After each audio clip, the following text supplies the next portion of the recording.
The ingredients are prepared.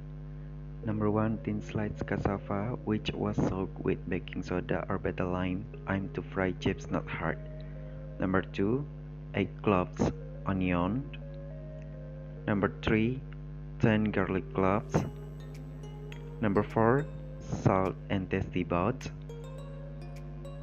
Number 5, chili pepper, 20 or whatever. Number 6, 10 tablespoons of sugar. And the last, cooking oil.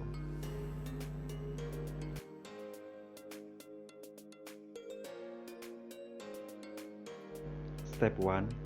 Add fry oil to fry cassava dry. After that, leave and dry. Step 2. Pound spice, onions, garlic, and peppers except the sugar. Step 3.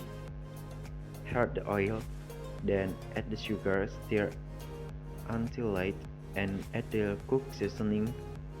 Remember to add salt and savor to flavor.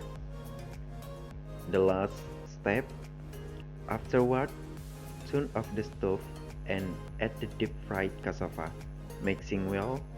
Then the sweet cassava chips are ready for serving or for a small business.